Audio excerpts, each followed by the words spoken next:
Hi, and good day to all of you. How soothing and empowering would it be to lead with authenticity and grace? Pretty cool on both fronts, right? Well, that is the focus for today's podcast, as the Business of Life Masterclass episode is all for you and all about being authentic and having a grace-filled life. So, greetings again, everyone. It's Debbie Lundberg, performance coach, remote work rockstar author, and the founder and CEO of Presenting Powerfully. Zant here, founder of the lifestyle brand and blog, The Stay at Work Mom, and media sales leader. Debbie, this is a topic that is both exciting and intriguing. You and I both regard authenticity Or and authenticity. that'll work. That'll And work. gracious kindness highly. So it's most memorable to have our guest on for our listeners today. So who is that leader that's with us? Well, sure thing, Barb. As challenging as it can be for both of us to get some of these things out when we're excited. So I may have a challenge because our guest is someone with over 2 decades of experience in business development, marketing and public relations, community affairs, spanning from major nonprofit organizations in Tampa Bay and Los Angeles. But wait, there's more. She specializes in one of my favorites, team building, and you've had the experience of getting to be with her for that, as well as revitalizing the awareness and affinity for regional and national organizations based in the Tampa Bay area.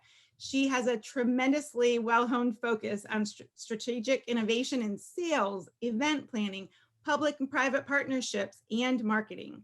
She's been a resident of Tampa for over 18 years, and those who can see her will be amazed trying to figure out how that's possible. She's spoken to international audience about how to best leverage social media to promote brand, engage customers, and provide solutions to common communication issues.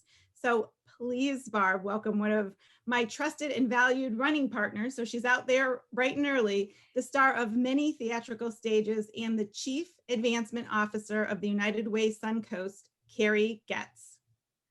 Hi, everybody. This is so exciting. I have to say that I was so incredibly honored. That longtime listener, first time caller, but a longtime fan and just honored. I will say that for the most part, I don't tend to suffer from imposter syndrome. But when Debbie asked me to do this, I am honored to be a part of the long list of illustrious guests you have had, and certainly have learned a lot from them. So I hope I meet all the expectations that have set before me in this program that you have.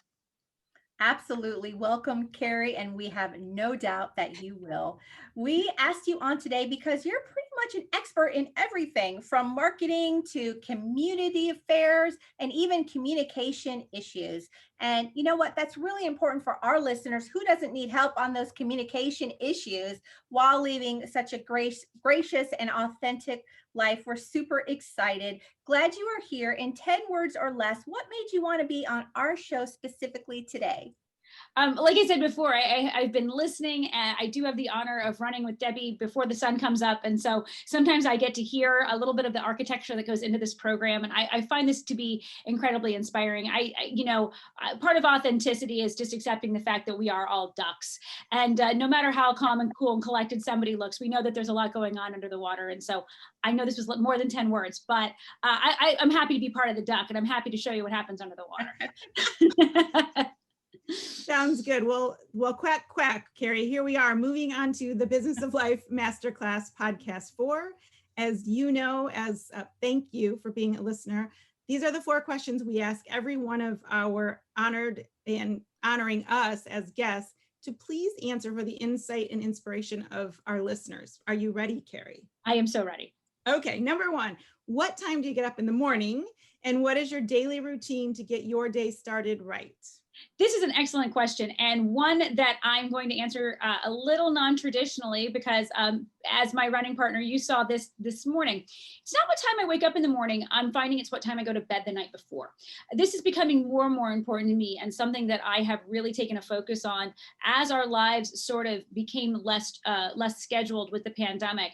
I was able to really get to bed a lot earlier than I had, and be able to turn off those devices and not have that distraction right before bedtime. and quickly learned that while 8 hours of sleep are recommended for most grown-ups, I'm a 9-hour sleep person. And I really do know that I feel diminished if I don't get those full 9 hours. And so I do like to get up early.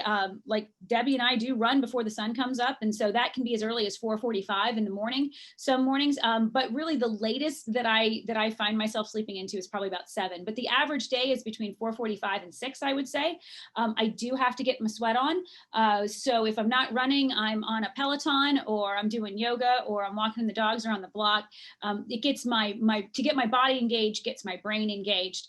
And then I drink tea, not coffee. Believe it or not, when you're as jazzed up as me, I don't need caffeine. And so that's part of my morning ritual, is my cup of tea. And I was old school until the pandemic.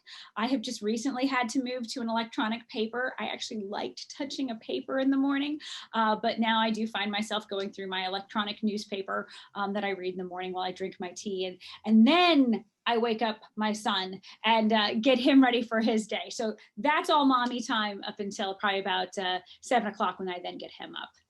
You get a lot in before 7 o'clock. I know that. So wonderful message to our listeners about the night before and planning ahead.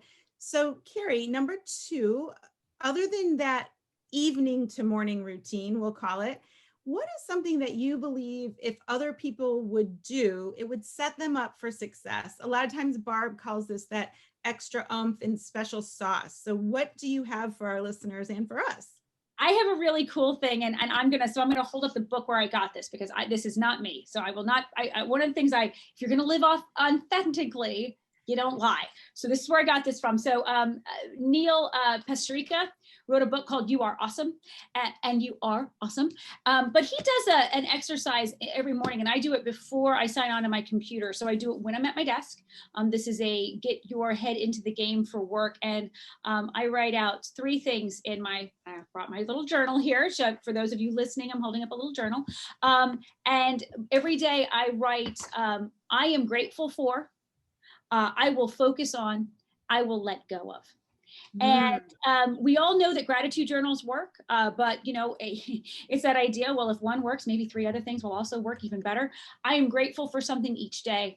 I set my intention, my focus for that day, and I let go of something. I love the metaphor of bouncing balls, and some balls bounce and some balls are made of glass. Boy, forgive yourself at the top of the day. What are you going to let go of? And that grace that you give yourself in that moment, I think really is a great way. So every morning before the first meeting, what am I grateful for? What will I focus on? And what will I let go of? All right. I see Barb smiling and writing notes. I'm sure this will come up. So thank you for number 2. Number 3, Kari, who or what has been the biggest influence in your life, respecting that you shared that book with us? Could be that, could be certainly something else. Your success, your continued focus on making your life all that it is. And importantly, what have you done with that influence? So my what is improvisation, comedy improv. I was very blessed. I started my life out as a performer and was very blessed to be a part of Second City Hollywood, which is an improvisational comedy house. I taught classes, I performed, I directed. I really immersed myself in comedy, sketch comedy. And the beautiful thing about improvisation, it is built on the foundation that no matter what you say, yes. Yes moves the action forward. Yes, and not only moves the action forward, but it enriches the idea. So you say yes, and you build off of it. And I do find that in my life, I find myself saying yes, and as much as I possibly can. I don't want to stop action. I don't want to stop momentum. I don't want to stop good ideas. And I don't want to stop a voice from being heard and having floor. And so for me, improvisation truly is my North Star. And it is something I continue to do. I still do team buildings. I still go out into the community and spread that improv gospel as it can relate to how we work, how we interact, how we communicate, how we build teams. And then I also teach a course. As a matter of fact, I'm really blessed. It's coming up in about 2 weeks. And now that it's Zoom, I don't have to fly up. I teach a class at Wayne State University in the MBA program based on improvisation. We play games, we build laboratories of leadership and play games around them to test out management philosophy and management theory and see if it works whenever you put it in real world scenarios. Yes, and I get to hear a little bit about that sometimes and look forward to more of it. So thanks. Last question from me, at least. While number 4, while our series and ultimately our master classes really focus on the positive, much as you've done, Kari, we're all about moving forward. Is there something in your leadership, in your travels, in your influence, and the training that you do and coaching with improv? Is there something that you're noticing that you wish people would stop doing that would enhance their lives and for them to move forward? It's in general, it's people who apologize. And I try very hard. I apologize myself. I'm just as guilty of it as everybody else. I think I've gotten a lot better about it. But I did it today. I opened up the door as the same time as a woman on the other side. So, there's that moment of surprise, and I apologized. Like, why did I do that? Really just that knee-jerk instinct that you've done something wrong and you need to apologize for it. And I think that is, if there's something I could wipe away, not only do I think that it would put us in a much stronger position in just life, but it would also make the times that we do need to say I'm sorry so much more relevant, because I'm sorry are 2 very powerful words, and they should be treated with the weight and the respect and the dignity that they have. And unfortunately, we've made them almost throwaway words that we say without thinking. And so there should always be an intention behind an apology. And that is one thing that I wish people could stop doing. And I will put myself in the front of that. I will put myself in the front of that line. We are right there with you. I know I'll say, please forgive me if I've missed something, because that I'm sorry, you're right. You lose the gravity of the truth, the authenticity, to use one of your brand words and your personal foundational words, is that the I'm sorry sometimes, like my joke is, if you're at the grocery store and somebody wants eggs and you're grabbing milk and they say sorry, I'm like, please don't apologize for wanting eggs. It's excuse me, right? All right, well, thank you so much, Kari. I see Barb ready and eager, I'm sure, to share a lot. So Barb? Thank you, Kari. That was definitely uplifting and inspirational. And I wrote a few things that I would like to get with Debbie next week and possibly do. And one of them, the non-traditional morning time, I love that. And I absolutely, that sleep is so important. So I'm going to dig in there a little bit and really figure out what my number is. You mentioned 9. And so that's my thing. Yes, and. I definitely see that, Debbie. Pre-COVID, we talked about doing some improv. So yes, and check that out. I'm ready. And just the apologizing. That's become an automatic. So that's something we're going to dig into. So, okay, if that was not enough for our listeners, before we wrap up, Kari, what is your final thought, please? This is a closing statement, or even one single fact that our listeners didn't learn about or don't know yet. This is I was wondering which way this was going to go. So I had a couple of different ways that we were going to look at this. And I think one of the biggest things is I want to really stress, I think authenticity and grace are so important. Every year, I don't do New Year's resolutions, but I do New Year's themes. And 2020 was authenticity. And boy, that aged well, because there is nothing more authentic than the fact that, if people are watching this Zoom, you are in my home. Welcome to my house. I now know all of my coworkers' pets. I certainly have come to a place where there's a level of authenticity in the work that we do. And as a result of that, and the way that we work, there's also a level of grace. And that's what my 2021 word was. And so I find that both now sort of feed into each other. And grace is not only a state of being, but it's a state of acceptance in others. You extend your grace to others. And by doing so, by allowing yourself to have that empathy and to give people the opportunity to just be where they are. I work in the nonprofit space, and one of the things that we do when we talk about service is meet people where they are.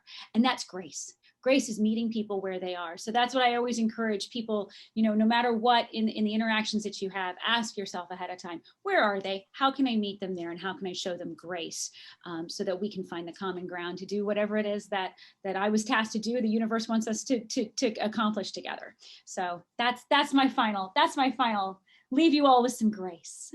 Well, thank you, Kari. Thanks for meeting us no joke on Zoom, as you mentioned, and meeting our listeners this way and providing so much guidance through the form of inspiration, like Barb said. So please know, listeners, you can stay connected with Kari Goetz on all social media at Goetz Busy and Kari Goetz, most everywhere. So you will find her. It will be in the show notes on the spellings, Karigoetz. So that is there for you now and will be. Similarly, you can follow Barb and me on Instagram at the Business of Life Masterclass. Same on Facebook. Barb's at the Stay at Work Mom, and I'm Debbie Lundberg, most everywhere. So if you like the positivity, purpose, and overall what you heard, if we've earned it, please rate us 5 stars. We are committed to providing you with 5-star guests like Kari, as I'm sure you're filled with a lot of energy and her grace and authenticity. So stay tuned for our follow-through show in 5 to 15 days about how Debbie and I did implementing Kari's ideas. Thanks for joining us for this episode of the Business of Life Masterclass, the podcast for successful people embracing every chance and experience all you can in business and in life. Listen, choose, do. Thank you. Thank you.